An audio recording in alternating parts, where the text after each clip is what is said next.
ubwami bwa Joseon bwagize uruhare runini mu kubaka umuco ndetse n'imibereho y'Abanyakoreya kugeza n'uyu munsi.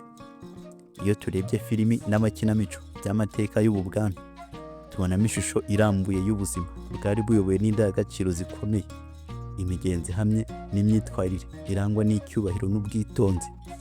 Izi filimi ntizigaragaza gusa amateka y'ubwami, ahubwo zidufasha gusobanukirwa uko Abanyakoreya batekerezaga, uko babanaga n'abandi, ndetse n'uko bafataga inshingano zabo mu muryango ndetse no mu gihugu. Mu mutima w'uyu muco wa Joseon hari Confucianism, ariyo filozofi n'imyemerere y'ubwenge yakomotse ku munyamateka w'umushinwa witwa Confucius. Mu Kinyarwanda, Confucianism yasobanurwaga nk'inyigisho zishingiye ku kubaha abakuru, kubahiriza imyitwarire myiza, gushyira imbere umuryango n'igihugu, ndetse no kwemera ko buri muntu agira umwanya n'inshingano mu muryango no mu muryango mugari w'igihugu. Izi nyigisho zashyiraga imbere indangagaciro zirimo icyubahiro, ubudahemuka, ubutabera n'ubwitonzi mu mvugo ndetse no mu bikorwa. Ibi bigaragarira cyane muri filime zakunzwe nka Jumong, yereka indangagaciro z'ubuyobozi, ubwitange n'inkomoko y'ubwami. Bon Appetit Your Majesty igaragaza umuco wo mu ngoro, imyitwarire ikwiye imbere y'umwami, n'akamaro k'inshingano n'icyubahiro. Ndetse na Warrior Back Dong Su yerekana ubudahemuka, imyitozo ya gisirikari n'indangagaciro z'ubutwari zari zishingiye ku muco wa Confucianism. Izi filimi zose zifasha gusobanukirwa neza uko umuco wa Joseon wabaye ishingiro ry'imibereho ndetse n'imyitwarire by'Abanyakoreya. Iyi ni Eco Plus, urubuga rw'inkuru n'ibyegeranyo bicukumbuye. Mbahaye ikaze. Nyuma y'igihe kirekire cy'ubwami bwa Sia ndetse na bwa bwabanje gushingira ku mbaraga z'intambara, n'ubwami bwa Goryeo bwabanje gukurikira, Koreya yinjiye mu kindi gice gishya cy'amateka, ishingwa n'ubwami bwa Joseon mu mwaka w'1392. Ubu bwami bwashinzwe na Yi Song-ye, umusirikare w'intwari wahinduye imiyoborere y'igihugu, akavana Koreya ku miyoborere ishingiye ku budizime, ajyana igihugu ku miyoborere ishingiye ku ndangagaciro za Confucianism. Joseon ntiyashingiye gusa ku guhindura umwami, ahubwo yashingiye ku guhindura uko abantu batekereza, uko babana, ndetse n'uko igihugu kigomba kuyoborwa. Iri hinduka ryatumye igihugu gitangira gushyira imbere uburezi, amategeko ndetse n'imigenzo, aho imbaraga z'intambara zasimbuwe n'imbaraga z'ubwenge n'imyitwarire myiza. Niyo mpamvu Joseon yamaze imyaka irenga 500 igira umwihariko mu mateka ya Koreya, ikaba yarubakiye ku musingi ukomeye w'umuco n'indangagaciro zagize ingaruka no ku bihe byaje gukurikira. Ubuzima bw'Abanyakoreya bo mu gihe cya Joseon bwangirwaga n'umuco ushingiye ku kubaha icyubahiro ndetse n'inzego. Umwami yari hejuru ya bose, hakurikiraho abayobozi, ababyeyi, abagabo bakuru ndetse n'abakuru b'imiryango. Buri muntu yagombaga kumenya aho ahagaze mu muryango ndetse no mu muryango mugari w'igihugu, kandi akitwara akurikije uwo mwanya. Ibi byatumaga ubuzima bwa buri munsi bwagengwaga n'amategeko atanditse, aho icyubahiro cyafatwaga nk'ikintu cy'ingenzi kurusha umutungo cyangwa se ibyifuzo by'umuntu ku giti cye. Mu mafilimi tubona ibi mu buryo bwiza butuje, bigasa nk'ibyiza gusa, ariko mu buzima busanzwe byashoboraga kuba umutwaro ukomeye. Abantu babagaho batekereza cyane ku byo bavuga, ku byo bakora, ndetse no ku ngaruka bishobora kugira ku muryango wabo wose. Kanone turebere hamwe imyambarire ndetse n'uko yagaragazaga umwanya w'umuntu. Imyambarire ya Joseon izwi nka hanbok ntiyari iy'ubwiza gusa, ahubwo yari ururimi ruvuga byinshi ku muntu. Amabara, imiterere ndetse n'ubwiza bw'imyenda byagaragazaga urwego rw'umuntu mu muryango, uko ahagaze mu buyobozi, imyaka ye ndetse n'igitsina cye. Abagore bambara imyambaro yerekana ubwitonzi, kwicisha bugufi ndetse n'icyubahiro, mu gihe abagabo b'abategetsi bambara imyenda yerekana ubwenge, ubuyobozi n'uburenganzira bafite mu muryango mugari. Mu mafilimi tubona hanbok nziza cyane, itunganyije kandi ihenze, ariko mu buzima busanzwe abaturage basanzwe bambara imyenda yoroshye cyane, rimwe na rimwe kandi inashaje cyangwa se idahagije. bigaragaza itandukaniro rikomeye hagati y'abakire ndetse n'abakene. Reka turebere hamwe imigenzo n'imihango ya buri munsi muri Joseon. Joseon yari igihugu cy'imigenzo ikomeye kandi ikurikizwa mu buzima bwa buri munsi. Habagaho imihango y'ivuka, iy'ishyingwa ndetse n'iy'urupfu, niyo kwibuka abakurambere. Iyi mihango ntiyafatwaga nk'ikintu cyihutirwa, ahubwo yafatwaga nk'inshingano z'umuryango ndetse zidasubirwaho. Kuyubahiriza byafatwaga nk'ikimenyetso cy'ubupfura ndetse n'icyubahiro, naho kuyirengagiza bigafatwa nk'icyaha gikomeye mu muryango wose.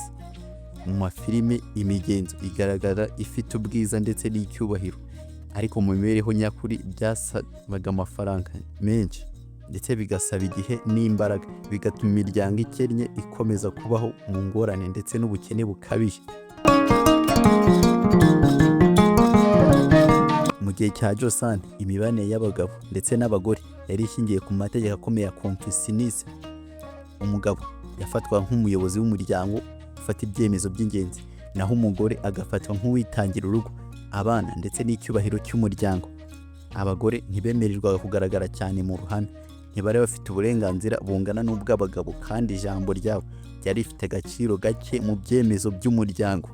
Mu mafilime akenshi tubona abagore b'intwari bafite ubwenge ndetse n'ubushobozi bwo kwivuganira, ariko mu mibereho nyakuri abagore benshi babagaho mu ituze rishingiye ku kumvira, kwihangana ndetse no kwakira ibyo bategekwa, nubwo byashoboraga kubababaza.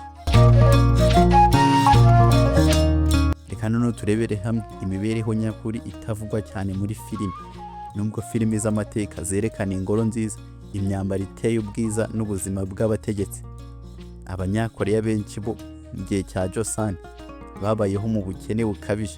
Abahinzi bahingaga ubutaka butari ubwabo, bagatanga imisoro iremereye, rimwe na rimwe bakabura n'ibyo kurya. Indwara, inzara, ibiza ndetse n'intambara byari ibintu bisanzwe, kandi abantu benshi babagaho mu bwoba no mu kwihangana. Abaturage benshi ntibigeze babona umwami cyangwa se ingoro mu buzima bwabo bwose. Iyi mibereho ikomeye ni imwe mu mpamvu umuco wo kwihangana ndetse no kwicisha bugufi wakomeje kuba ingirakamaro mu muryango nyakuri w'Abanyakoreya. Nubwo ubwami bwa Joseon bwarangiye kera, umuco ndetse n'indangagaciro bwubatse ntibyigeze bishira burundu. Kubaha abakuru, kwitonda mu mvugo, guha agaciro umuryango n'imihango imwe n'imwe biracyagaragara muri Koreya y'uyu munsi. Filimi z'amateka rero ntizisubiza abantu gusa mu bihe bya kera, ahubwo zibafasha gusobanukirwa inkomoko y'imico Abanyakoreya bagifite n'uyu munsi. Ibi bituma Joseon ikomeza kuba ishingiro ry'umuco wa Koreya, haba mu mateka, mu buhanzi ndetse no mu mibereho ya buri munsi. Mu gusoza, twavuga ko filimi n'amakinamico y'amateka ya Joseon atuma benshi bayireba bibwira ko ubuzima bwo muri icyo gihe bwari ubw'icyubahiro gihoraho, ubwiza budashira n'ituze ridasanzwe. Abakinnyi bakomeye cyangwa se abasitari tubona bambaye handbok zihenze, batuye mu ngoro nziza, bavuga amagambo atuje kandi bagafatwa nk'abantu bafite ubuzima butunganye. Iyi shusho ituma uyireba akunda umuco wa Koreya, ariko ikanahisha ukuri gukomeye kw'imibereho nyakuri y'abantu benshi bo muri icyo gihe. Ibanga filime ziduhisha ni uko ubuzima bw'abantu benshi bo mu gihe cya Joseon, cyane cyane abatari ibwami, bwari bwuzuye ingorane, igitutu ndetse n'ubukene. Abantu benshi babagaho bafite inshingano nyinshi kurusha amahitamo, aho kwishima k'umuntu ku giti cye kwashyirwaga inyuma y'icyubahiro cy'umuryango. Nubwo muri filime tubona abakobwa ndetse n'abagabo bafite amahirwe yo kuvuga amarangamutima yabo, mu mibereho nyakuri benshi ntibari bafite uburenganzira bwo kwihitiramo, haba mu rukundo, mu ishyingirwa cyangwa se mu buzima bwabo bwite. Abasitari bakina izo filime baduhesha isura y'abantu b'intwari, b'abanyabwenge n'abagabo cyangwa se abagore bafite ijambo, ariko mu mateka nyakuri abantu nk'abo bari bake cyane. Abagore benshi babagaho mu bwigunge bwo mu ngo, abagabo bo hasi mu nzego bakarushaho guhatwa imisoro ndetse n'imirimo y'agahato, naho benshi bakabaho batazigera babona izo ngoro nziza tubona muri izi filime.